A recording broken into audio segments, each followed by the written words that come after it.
ልዑልዬ ወደ ክላሱ ገባ። ቤቱ በጣም ነው የሚያምረው፣ ቤተሰብ ማለት ነው። በጣም ነው ያሳምር ውስጥ። አዎ ልዑልዬ ዳኝቷል።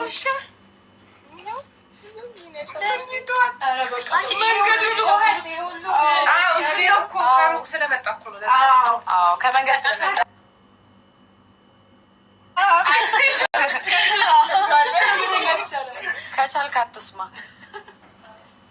ኧረ ልጁ ግን አይሰማም። አብርሃም ነገር ነው፣ አይሰማም። የጎደለ ዕቃ ካለ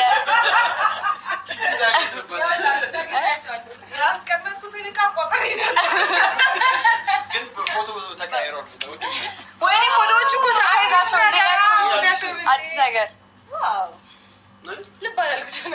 ቤታችሁ በጣም ነው የሚያምረው። እግዚአብሔርን በጣም ማለት ነው። ይሄንን እንግዲህ ያሰራው አብርሃም ነው። አብርሃም ነው አሰርቶ እዚህ ጋር ያስቀመጠው እና እንግዲህ ተስፋ ይታይበታል። ተስፋ ይታይበት በዚህ ተዳረቀ ተስፋ ታስቀኝ ቤተሰብ ማለት ነው። ቃወጥ እግዚአብሔር አምሮ በጣም ነው የሚያምረው። አቤት ቤተሰብ የዛሬ ይለያል። አቤት አቤት አቤት በሉ በእውነት የዛሬ እኔ እንጃ ይለያል ለኔ ማለት ነው። እና አሪፍ አቀባበል ነው ያደረጉለት ለሩታዬ ማለት ነው። ሩታዬ እንኳን ደህና መጣሽ፣ እንኳንም ወደ ቤትሽ መጣሽ። በጣም ደስ ብሎኛል። የምሪ ነው የምላችሁ። ስለተደሳሽ በጣም ደስ ብሎኛል። እውነት ለመናገር ጽጌ የኔ ቆንጆ በጣም ትለያለሽ። የጓደኝነትሽን ጥግ አየሁብሽ። እነ ቢዛ፣ ማርታ፣ ቡዝዬ፣ ኤልዱ፣ ፈረንጆ፣ ቢኒ፣ እዩ ሁላችሁም ትለያላችሁ። አሪፍ አቀባበል ነው ያደረጋችሁለት ለሩታዬ ማለት ነው። እና በጣም ደስተኛ ሆናለች። ሁሉም ነገር ነው የተቀየረ። እግዚአብሔር እንዴት ደስ እንዳላት ሩታዬ ማለት ነው። እና እውነት ትለያላችሁ። ጽጌ በጣም በጣም በጣም በጣም ያንቺ እጅ አለበት ይሄ ሁሉ ማለት ነው። የኔ ውድ ማለት የኔ ቀበጥ የኔ አስተዋይ ብዬሻለሁ። ጽጌዬ ትለያለሽ። ጌታ ፈጣሪ ያው ውለታሽን ፈጣሪ ይከፍልልሽ። ሩታዬም ደግሞ በተራ እንደምታደርግልሽ እርግጠኛ ነኝ። በእውነት በጣም ነው ደስ የምትሉ። አሪፍ አቀባበል ነው እንግዲህ ያደረጉላት ለሩታዬ ማለት ነው። ሩታ ራሱ በጣም ደስተኛ ነው የሆነች። እንደዚህ የተፈረሰ ትዳር ይመስላል ቤተሰብ። ቤቱ ራሱ በጣም ተቀይሯል። ፎቶ ከቦታ ተነስቶ ወደ ሌላ ቦታ ተደርጎ ቤቱ ሁሉ ተቀይሯል። መኝታ ክፍሉ ራሱ በጣም ነው ደስ የሚለው። እግዚአብሔር በዚህ ሰዓት ባለቤቱ ቢኖርስ ብዬ ተመኘው። አብርሽ ቢኖር እዚህ መሀል ውስጥ በጣም ነው ደስ የሚለው። የሆነ ስሜት አለ። በጣም ደስ ይላል። ቤተሰብ የዛሬ ምርጥ አቀባበል ነው። ሰላም ሰላም፣ ጤና ይስጥልኝ ውድና የተከበራችሁ ቤተሰብ እንዴት ናችሁልኝ? ደህና ናችሁ? የኔ ደህና ነኝ እግዚአብሔር ይመስገን ብያለሁ። የኔ ውድ ቤተሰቦች እንግዲህ ዛሬ በሩታዬ ቤት ካች ብዬላችሁ መጥቻለሁ ማለት ነው። እና ሩታዬ በራሷ ቤት ገብታለች። ካሁን በኋላ የሆነ ነገር ቢፈጠር ሩታዬ ቤትሽን ጥለሽ እንዳትወጪ። ሴት ልጅ የራሷን ቤት የምትሰበስበው ሴት ናት። የፈለገ ነገር ቢፈጠር ቤትሽን ጥለሽ መውጣት የለብሽም። የራስሽን ቤት መያዝ አለብሽ። ይሄ ሁሉ ቤትሽን ጥለሽ ባትወጪ ይሄ ሁሉ አይፈጠርም። ይሄ ሁሉ ክፍተት አይገባም ነበር እውነት ለመናገር ማለት ነው። እና በጣም ደስ ብሎኛል። ጽጌም በጣም እንደተደሰቱ አሪፍ አቀባበል ነው ያደረጉላት። መግባሌ ኬክ ምናምን ቤቱ ሁሉ ነው የተቀየረ። እግዚአብሔርን በጣም ትልቅ ሰርፕራይዝ ነው ያደረጉ። ከዚህ በኋላ ደግሞ አብርሽን በትልቁ እንደሚክሳት እርግጠኛ ነኝ።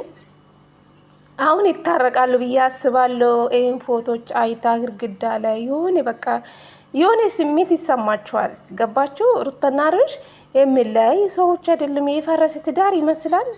ሴጣን ነው እንጂ በእነሱ መሀል የገባ እንጂ የተፈረሰ ትዳር ይመስላል።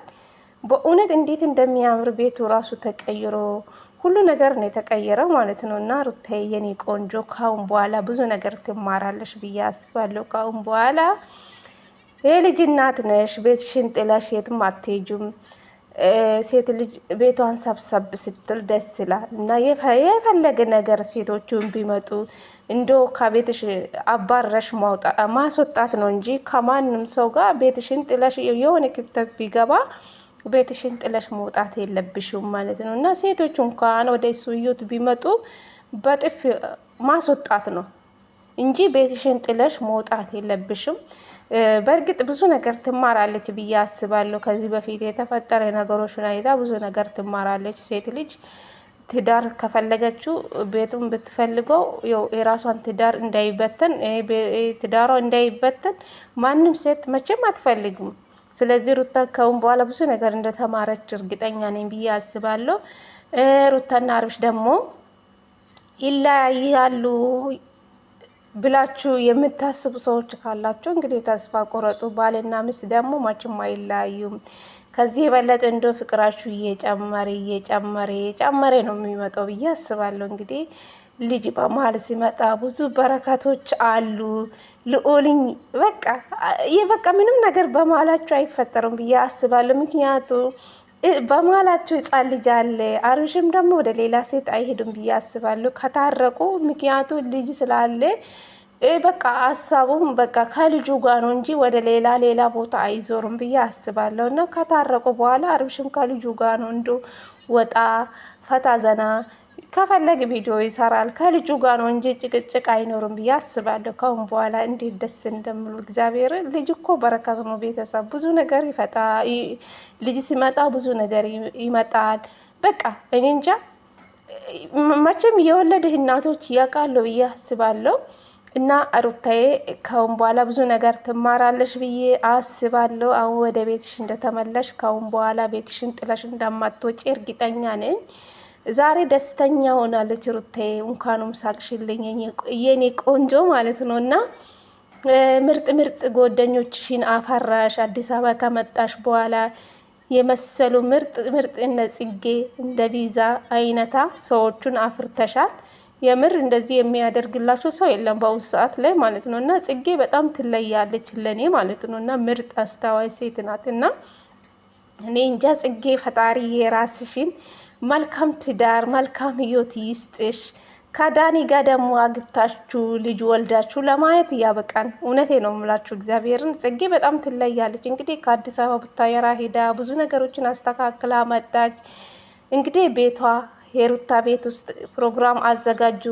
ሶስቱም እንደ ኤልዱም አሉበት። እንግዲህ በጣም ነው ደስ የሚሉ ገባችሁ። ቡና ምናምን ፈረንጆን ያቀረበ እያሉ በጣም እየሳቁበት ነበርና እንደዚህ ነው እንደ ጀበና የሚቀመጠው አንተ እንደ ወዴት ነው የምታስቀምጥ እያለች የነበረ ጽጌ። እኛ ቀበጥ ማለት ጽጌ ያለችበት ቦታ እኮ ሁሉም ነገር እኮ ይደምቃል። ታውቃላችሁ አይደለም ቤተሰብ? እና ፈረንጆ ላይ ሙድ ሲይዙ ነበረ። እንግዲህ ምሳም እየበሉ ነበር። በጣም ነው ደስ የሚለው። ሩታዬ ደስተኛ ሆናለች። ልዑልም በቃ ተኝተዋል፣ ደክሟል፣ ተኝተዋል። ሲያንጫጩ ምንም በቃ አይነሳም። በቃ አብርሽ ነው እሱ እያሉ ነበር። ስግሻ ለማንኛውም ሩታዬ የኔ ውድ ማለት ነው ወደ ቤትሽ ተመለሽ። ፈጣሪ ልጅሽን ደግሞ ያሳድግልሽ። ከዚህ በለጠ ደግሞ ፍቅራችሁ እየጨመረ የበለጠ ከዚህ በለጠ ፍቅራችሁ እየጨመረ ነው የሚመጣው እንጂ በቀነሰ አይሄዱም። በእርግጠኝነት ካሁን በኋላ ትዳራቸው እንደምትመሩ አብርሽን ወደ ሌላ ሴት እንደማይሄድ እርግጠኛ ነኝ። ምክንያቱ ልጅ ስላለ